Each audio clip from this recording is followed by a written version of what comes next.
express commonality and unity in the Jewish community. So Rabbi Jason Herman is an Orthodox colleague. Rabbi Rachel Ain is a conservative colleague, and Ammiel Hirsch, me, I'm a Reform rabbi. And we're very happy and pleased that you're joining us. And if you continue to watch, we'll continue to broadcast. So with that being said, why don't we introduce our colleagues? Rabbi Ain. Hi, I'm Rabbi Rachel Ain. I'm the rabbi at Sutton Place Synagogue, a conservative synagogue here in Midtown Manhattan. And I'm Rabbi Jason Herman. I'm the rabbi of the Hudson Yards Synagogue in Midtown Manhattan as well, and also the executive director of the International Rabbinic Fellowship. So let's get right down to it.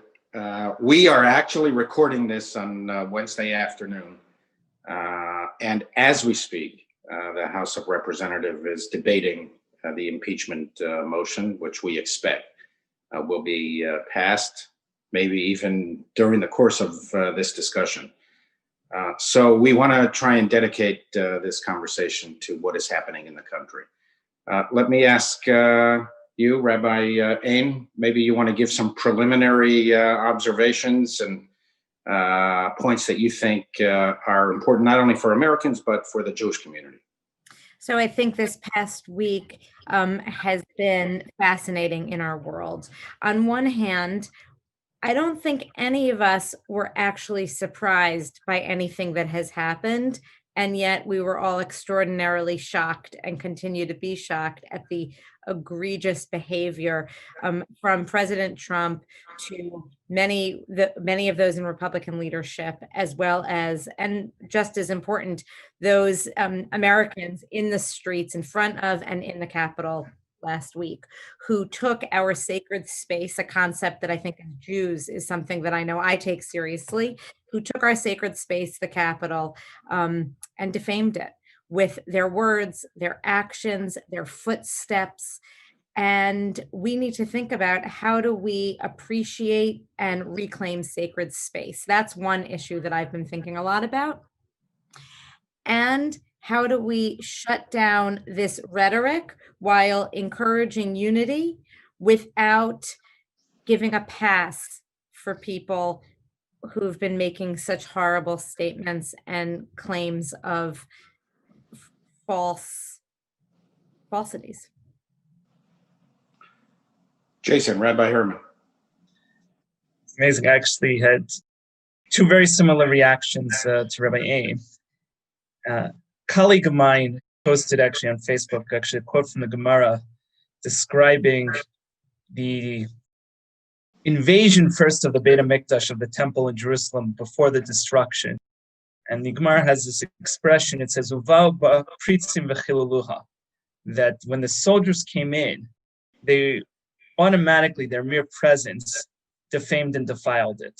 They didn't actually make anything ritually impure by concrete action, yet just the mere fact of it suddenly being invaded was a violation. And I think part of it is we need to process the trauma of that, the trauma of our democracy being under assault.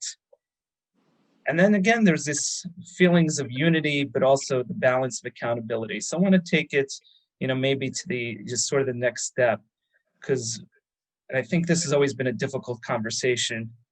And I want to share something I shared with my, one of my classes last week, the night after it happened. And it was probably, I think, really just a too soon moment. I learned, from my mistakes. But I think it's an important, lesson nonetheless that we'll have to learn about, how Chazal, our sages, respond to these types of tragedies. But first on accountability, is that we're talking about different layers of accountability.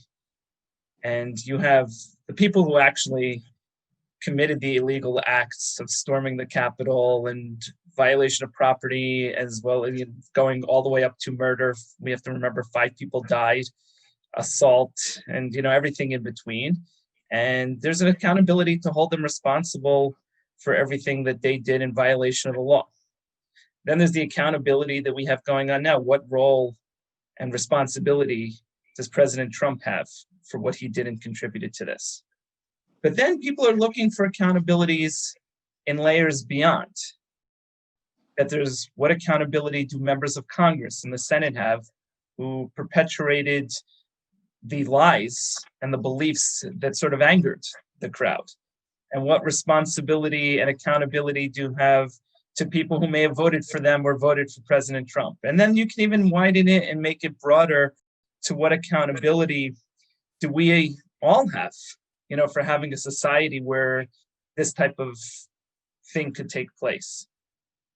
And as you look at the different layers, I think it's important to keep everything, right in perspective, that if you make it too broad, it's going to be harder to keep people accountable. And yet too narrow, people feel something is sort of lost. At the same time, Chazal have a kind of unique approach. And this is actually what I said to my class a week ago, and I think it was too soon probably for that day. That Chazal, when they were trying to understand the destruction of the Beit HaMikdash, the destruction of the temple, the easiest response for them to give would have been to say, blame the Romans. Talking about the second temple, the Romans were the ones to destroy the temple. The Romans are responsible. But instead, the rabbis tell this story of Kamsa bar Kamsa. The story, just to repeat it, there's a person who's hosting a meal, hosting a party. He's referred to just simply as the Bal Hasuda, the person who's hosting the meal. And he tells his assistant to go and fight his friend Kamsa. Kamsa, unfortunately, he doesn't invite Kamsa, he invites Bar Kamsa, who ends up being the Bal Hasuda's worst enemy. And the Bal Hasuda, the host of the meal, tells Bar Kamsa he has to leave, throws him out. Bar Kamsa, not wanting to be embarrassed, says, please don't kick me out, I'll pay for my meal. Bal Hasuda says, no, he says, I'll kick you out. And Bar Kamsa says, I'll pay for half the meal of everyone here. The host says, no, he says, I'll pay for the entire meal. Bar Kamsa still says no. And at this meal were a bunch of leading rabbis at the time, and they stayed silent, which angered Bar Kamsa even more, the silent in the face of the embarrassment. So what does Bar Kamsa do? He goes to the Roman emperor and says, the Jews are rebelling against you. The Roman emperor says, is that true? Says, Bar Kamsa says, I'll give you a test. Send them a sacrifice and see if they'll offer it in their temple. Bar Kamsa puts a blemish in this sacrifice that was not something the Romans would have considered blemish, but the Jews would, and therefore wouldn't be sacrificed, and it's proof that the Jews are rebelling. Now, if we're to think about accountability responsible, who's responsible for the destruction of the temple, we could look, if again, it's the Romans who actually did it. It was the Romans who destroyed it. But we could go another layer and says, you know what? Bar Kamsa actually, forget about his embarrassment and why he did it. He actually lied. This was based on a falsehood. The Jews were not rebelling. Bar Kamsa was a liar. And his lie led to the destruction of the temple. But the rabbis not only focus on that, they focus on his embarrassment at the meal. And importantly, the rabbis' silence at this meal. And what you have to realize that is who's the one telling the story? It's the rabbis telling the story. When you're looking at accountability, there's a certain sense of also looking to what responsibility we have. It's a certain sense of trying to look a bit inward in response to tragedy. And of course, of the whole story, probably the rabbis had the least responsibility. There's still a responsibility to say something and not be silent, but the Bal Hasuda is guilty for embarrassing Bar Kamsa. Bar Kamsa is guilty for lying to the Roman emperor, and the Roman emperor is guilty for ordering entire destruction and punishing an entire people just because they didn't bring a sacrifice. But the rabbis say that there's something when something happens in tragedy, especially when our sacred institutions are violated, that we have to look a little to ourselves. And I think too often there's an impulse to always point the fingers elsewhere. And there's clearly people who are more guilty than we are. But we also need to look a little bit to ourselves for where responsibility lies. I think it was too soon for me to say it on the day it happened. But I think at some point we need to understand that that's a very Jewish approach to look inside ourselves in addition elsewhere. I think it's a really good distinction to talk about responsibility and accountability. What is our role as rabbis in this respect. For example, from day one, I've been in touch with many members of the Jewish community who supported Trump. And they send me their literature. I've been reading it over the past 4 years. And it's something really fascinating because it wasn't as if most of them didn't know who this person was, but they managed to persuade themselves that the other issues that they were concerned about were more important, and the threat that Trump posed was not only less important, but was, if you called it out, was something that was a partisan message, for example.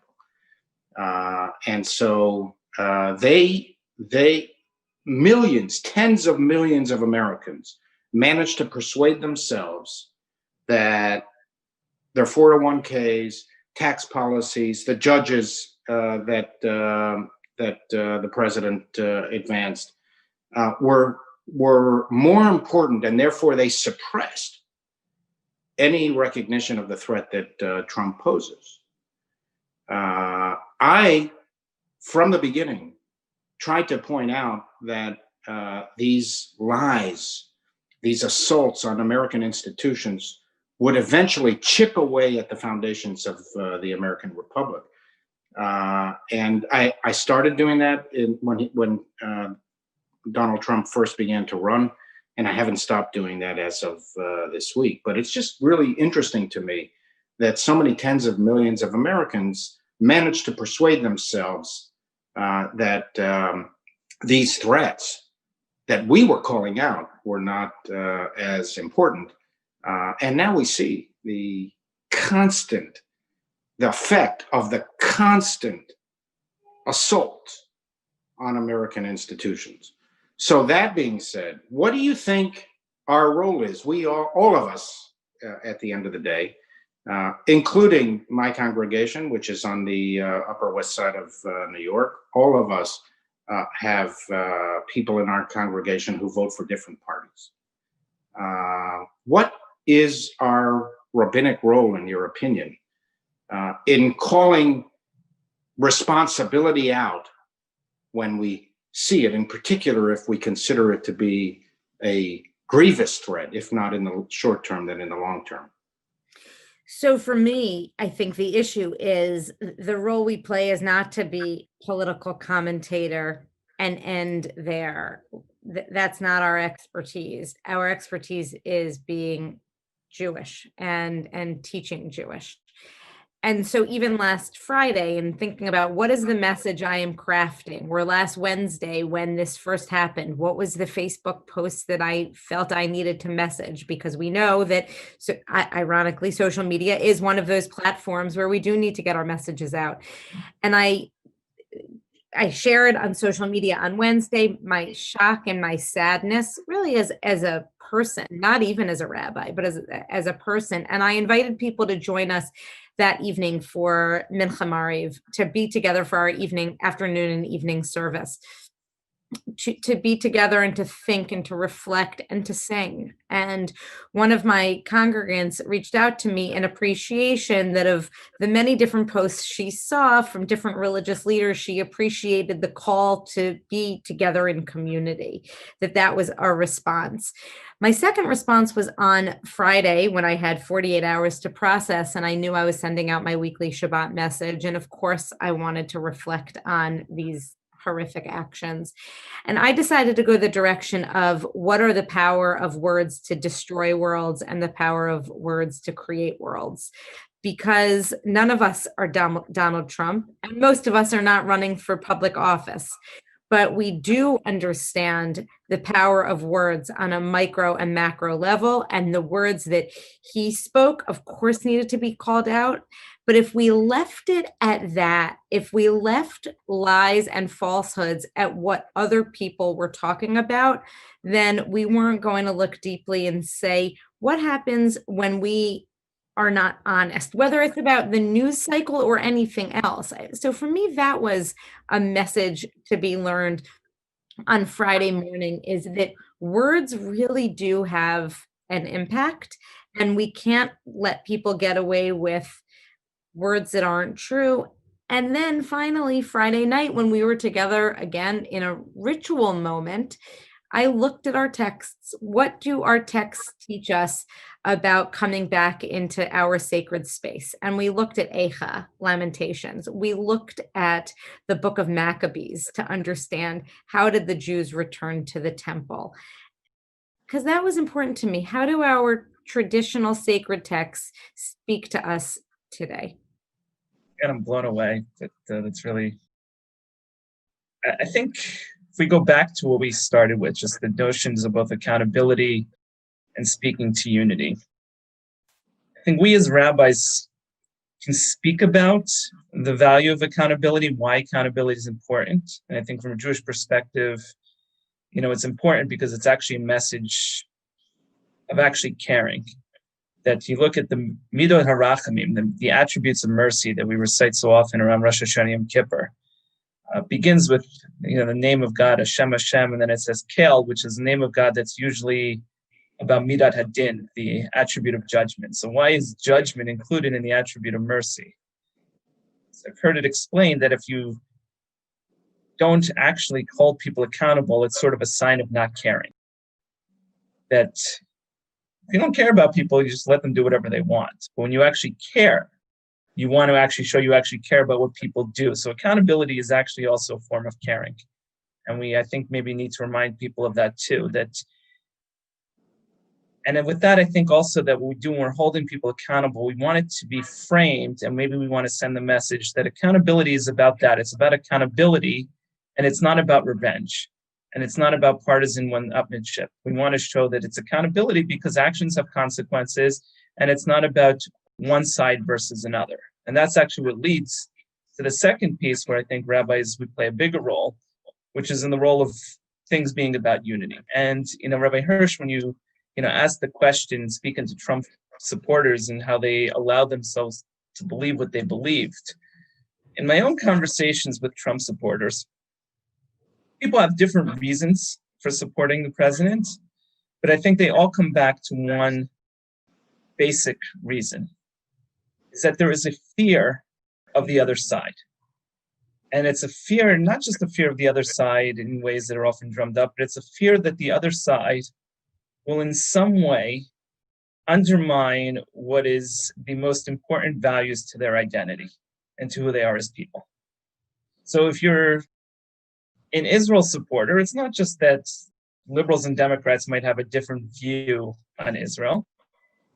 It's a fear, and it might not be a rational fear, it could be completely irrational, but it's a fear that liberals and Democrats, or people at least within the Democratic Party, are not just going to take a different view on Israel, but are actually going to enter into the discourse that the view of the people on the right, their view on Israel is immoral, and that they are a evil person for believing what they believe. That's a very different concept than just having a disagreement. I was speaking to actually a Hispanic American who was an immigrant from the Dominican Republic who is a supporter of President Trump, and which was kind of curious because it almost goes against our entire narrative if Trump is so anti-immigration and particularly perhaps racist against Hispanics. Why would someone of that background be supporting the president? And I said, and this is just his view, I can't say whether it's correct, and there's probably a good argument to believe it's not. But he says, I saw what the left did in my own country, and that's what I left. Why would I come here to see it happen again? It's a fear. And I think what we need to do, and it's sort of to stop this from being allowed, is we need to move people beyond their fears of the other. It can't be an us against them, and that if we're afraid of them, it's going to be so much worse, but rather there's a greater notion of we as Americans are all in this together and trying to solve our problems as opposed to one team versus another. I think the last thing, this is something I shared also that, on Shabbos, because I tried to find the, sort of the impulse maybe in myself or sort of that we all had. And I gave the analogy of a baseball team. And I said, let's say, perhaps your team is in the field and your pitcher, let's say you're actually not in the field, you're on the dugout, but your team is in the field. And your pitcher deliberately, 100% guilty, throws the ball aiming directly at the batter. And now you see the batter storming up to the mound, ready to pummel your pitcher. You know your pitcher is guilty. But part of what it means to be on the team is you better clear the dugout to defend it. That's a mentality that comes with sometimes being in a team. And that mentality just throws out any notion of right or wrong. It's the team above anything else. And there's a value to that at certain points and certain places. But when American society becomes divided into two teams, and that's how, one team is definitely acting, then the recipe is for something really horrific, as we just saw. And we need to move beyond this notion of it's team A versus team B, and rather just this going from this notion of us versus them to a sort of a we all in this together. And I think that's where rabbis can come in and play that role. Yeah, I agree that we should not be partisan.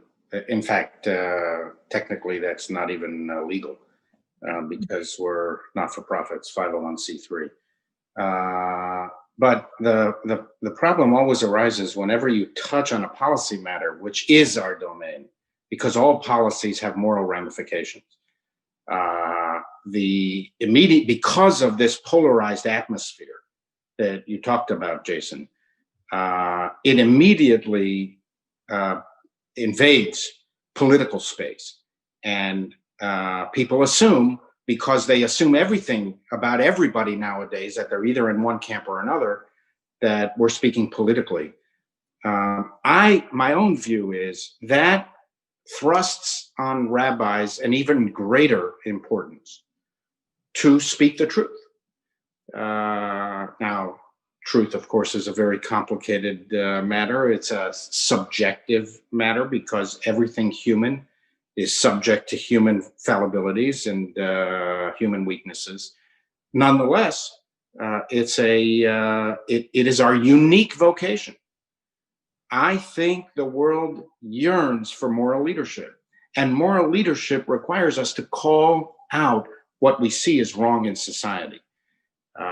And what especially has bothered me over the last 4 years is not so much Donald Trump, because Donald Trump is kind of an American character that we've seen before.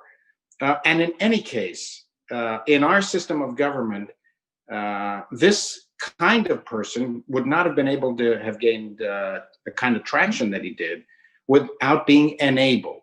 And so for me, to call out the enablers is especially important. Those who know better, who we entrusted with our liberty, with our heritage, with our American heritage, to stop the flood before it actually washes everything away. And that's my gravest disappointment. That we're reading the chapters in the book of Exodus now, and it's always fascinating to me that if you were to ask somebody who didn't study Exodus too carefully, what is the book of Exodus about? They would, in all likelihood, tell you, oh, it's about Moses and the slaves and the 10 plagues. And if they knew, they would say Mount Sinai. But very few people would say, oh, it's a third of the book of Exodus is about the minute details of building the Mishkan, the tabernacle. Mm-hmm. And so you have to step in. People don't associate the book of freedom, Shmot, Exodus, with architecture or with engineering, and I've always honestly, I confess, even for me, my eyes kind of roll over when I get to the details of pounding the nails and what kind of material you should use and so on and so forth. And I think, though, it is to teach us that the details of the construction of the institutions of liberty are the key. There is no liberty without the institutions of liberty. And these people who we entrusted to preserve the strength of the institutions are themselves enabling the assault on the institutions. And for me, the most important thing is, even in political life, is the concept of truth. Yes, everybody in public life shades arguments. That's just the nature of what public life is about. But we can't tolerate this kind of brutal assault on the truth. And the rabbis tell us why. They say, because the world stands on three pillars: justice, truth, and peace. There is no, and if you kind of look at a three-pillared stool, there is no world. The world can't stand without the concept of truth. And I think that's our unique role. However, that does put us in an arena that subjects us to what others consider to be improper partisan messages. I think the issue is to what degree? Where are those outer boundaries? And I don't mean truth versus lies. That actually, to me, is very easy. I think the issue is, with whom are you in alliance? And so therefore, to whom do you hold accountable? And I think that's what's one of the difficult things right now, that there have been people who might not have convinced themselves that the president represented their values, but a person at a different level of government might have represented their values enough that they were willing to look beyond the association with the president. And I think that has been a challenge. And that I am not a both sides kind of person, or I try not to be. But I think there's a challenge of, who do we stand with? And I think people are reevaluating that maybe this notion of a big tent can't be as big as those of us in the center might want it to be. And I think that's hard. I think that's something I'm coming to grips with even more. And do we ascribe the same litmus tests when we're looking at various leaders? I don't have an answer, but it's something I think about. When we hold somebody accountable, do their associations matter? I actually want to respond to a few things. And the first, I think it's important, just for a bit of note and of a positive and hope and optimism in here, that, the Mishkan, you talk about the institutions and the institutions of liberty, which also, Mishkan was a place that was also going to be, we'll read more about that when you get into the book of Leviticus, about ritual. And rituals and repetitive processes ingrain certain values and keep things. What was disrupted last Wednesday was actually a ritual. It's almost not needed, but there was the ritual of counting the electoral college votes. And it has a very formal process to how that happens. Nowadays we could have just done it by computer. We already knew, the fact you're going to have the electors. They voted 3 weeks ago, and we could have just emailed those in. But there was a ritual for how the House and the Senate deal with it and how they debate it. And that's what was attempted to be disrupted. And we should note that the assault failed. Because later that night, and it didn't matter, all of our congressmen and senators, regardless, which ones you like or don't like, or which ones have some accountability, responsibility, stayed up pretty late into the night to make sure that this was finished and continued that ritual. And came back right into the building even after, once the Capitol Police cleared it, they came back and did this.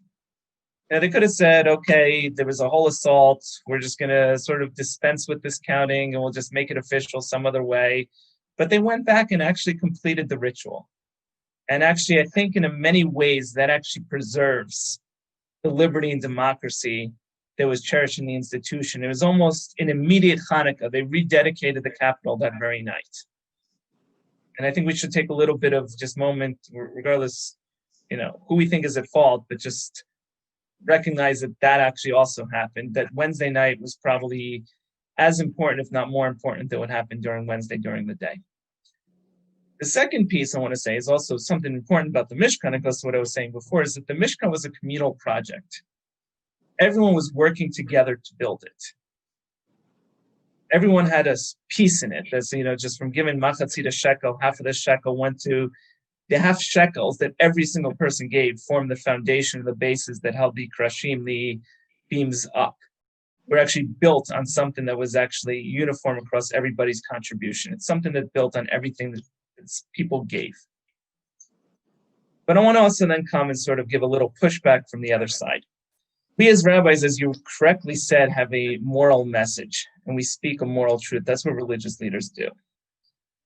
But I fear, and this is something that's been going on well before the Trump era, that politics has become too much about morality. And I'll give you an example to sort of indicate what I mean. I think political activists and actually paid political strategists love when a political debate is about morality, because people are much more motivated to go to the polls and side with one side when they think the other side is immoral. If it's a technical policy debate, that's boring, and people don't participate as much. So if we were hypothetical, and this is an example I sort of gave in a conversation quite a number of years ago, and it's worth, I think, maybe thinking about it in a different light now. If we were to have a conversation to what tax rates should be, most people probably wouldn't engage. But if you're going to say it is absolutely immoral, on one side, it is absolutely immoral for the rich not to contribute their fair share, and they need to pay and put in, which would be the liberal side of the debate, or it is absolutely immoral to take hard-earned money away from people that they earned, and the government shouldn't be coming and taking away for it without, good reason, and we need to make sure, etc. And that is a moral concern. People are going to be much more motivated. And I said, imagine this debate, and you have, and this actually was true at the time, the liberal saying it is absolutely immoral for the rich not to contribute their fair share. It is absolutely immoral for the conservative not to take money from people who in their hard-earned money that they deserved. And then you ask, and this was actually the numbers being debated at the time, to the conservative, what do you think the top individual tax rate should be? 35%. To the liberal, what do you think it should be? 39%. So 4% is this great moral outrage of whether people are paying their fair share or we're taking too much money away from people. And that's actually where it was. It was that close. 4% maybe is a lot of income, a lot of revenue for the government, and is a lot maybe for somebody's personal income.